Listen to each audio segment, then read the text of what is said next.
Central bar association Banaras वार्षिक चुनाव 2026 अध्यक्ष पद हेतु शशिकांत दुबे ने अधिवक्ता के सुरक्षा को लेकर उचित प्रकार के कानून की व्यवस्था की जानी चाहिए। आए दिन अधिवक्ताओं पर जानलेवा हमला हो रहा है और कई बार घटना घटित हो चुकी है और नए अधिवक्ताओं के लिए बैठने के लिए चैम्बर की व्यवस्था होनी चाहिए और उनके लिए फ्री मेडिकल, फ्री स्वास्थ्य सेवाएं, फ्री इंश्योरेंस सरकार की तरफ से होनी चाहिए। अधिवक्ता लोगों को हक और न्याय दिलाने का काम करते हैं और अधिवक्ता के विकास के लिए आगे काम करता रहूंगा और उनके दुख सुख में साथ खड़ा और नए अधिवक्ताओं के लिए लाइब्रेरी की व्यवस्था की जानी चाहिए और उनके लिए सरकार की तरफ से मासिक पेंशन दी जानी चाहिए और कचहरी परिसर में साफ सफाई का पूरा ध्यान रखा जाएगा और कचहरी परिसर में वाईफाई की व्यवस्था की जानी चाहिए।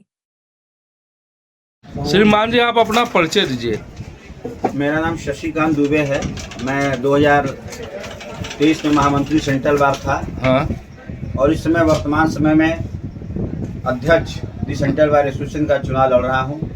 सर्वप्रथम मैं आपके चैनल के माध्यम से अपने समस्त अधिवक्ता गुरुजनों, अधिवक्ता भाइयों, युवा साथियों, अधिवक्ता बहनों को दीपावली की, धनतेरस की ढेर सारी शुभकामनाएं देता हूं कि आपका जीवन सुख और समृद्धि से निरंतर भरपूर भरा रहे और आगे भी भरता रहे। किस मुद्दे पर चुनाव लड़ रहे, मुद्दा क्या है आपका?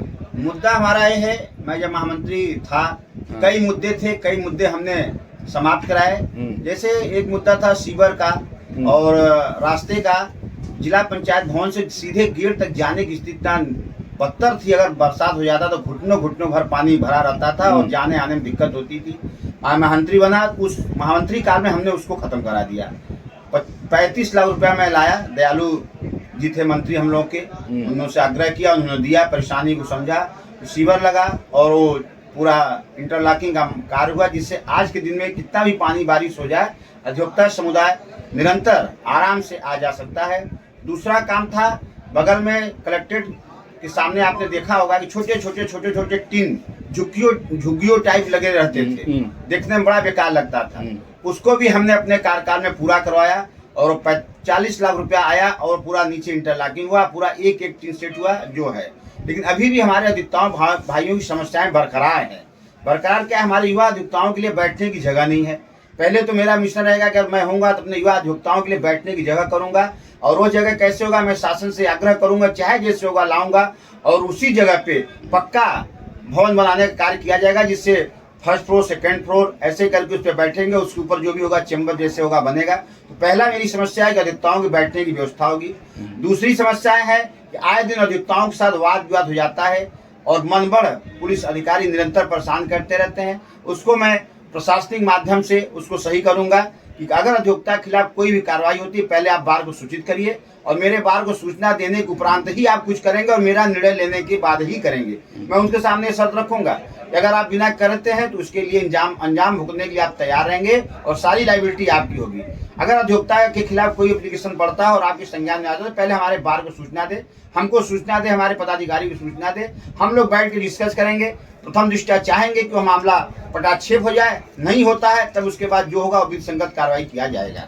तीसरी समस्या क्या है, हमारे अधिवक्ता भाइयों को जो कि निरंतर बीमार हो जाते हैं, कुछ भी हो जाता है, यहाँ कोई पेंशन गोष्ठी नहीं है, वो भी शासन से मांग किया जाएगा कि आयुष्मान योजना जो है अधिवक्ताओं के लिए भी लागू हो। मैं महामंत्री काल में 24 दिसंबर को जब हम लोग जीते थे, 24 दिसंबर को हम लोगों का इस सर्किट हाउस में शासन द्वारा सम्मानित किया गया, तो उसमें पहला पत्रक मैंने दिया था कि आयुष्मान योजना जोड़ा जाए। उसमें दयालु मंत्री जी थे, उनके संपर्क में दिया था, उन्होंने प्रयास भी किया लेकिन दुर्भाग्यवश नहीं हो पाया।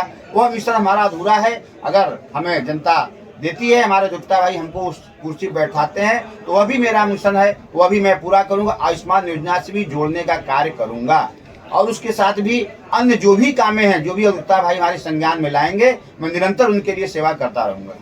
महिला अधिवक्ता की सुरक्षा के लेकर क्या आप बताना चाहिए? महिला अधिवक्ता हमारी सुरक्षित है। हमारी महिला बहनें इतना अपने में है कि उनको कोई असुरक्षित नहीं रह सकता है। हाँ। वो सुरक्षित है, वो खुद हम लोगों की सुरक्षा करती हैं। मैं अपने बहनों, माँ दुर्गा का रूप है, हम लोग उनके विकास के लिए क्या बताना चाहिए?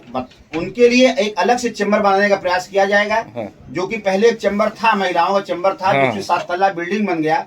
उस समय के जिला जज ने कहा था दिया जाएगा, लेकिन अभी तक वो नहीं मिल पाया है। वह मेरी लड़ाई चलेगी। अच्छा। और मैं चाहूंगा कि मेरे अपने महिला अधिवक्ताओं बहनों के लिए एक अलग से चैम्बर की सुविधा हो, जिसमें वो लंच टाइम में जाके वहाँ पे अपना समय व्यतीत करें। वहाँ पे सारी सुख सुविधाएं हो, वहाँ पे पानी की व्यवस्था हो, वहाँ पे पंखे की व्यवस्था हो, सारी व्यवस्था मैं करूंगा। एक चैम्बर के माध्यम से उनको एक हाल बनवाने का प्रयास करूंगा, जो कि शासन से मांग करूंगा और बनेगा भी।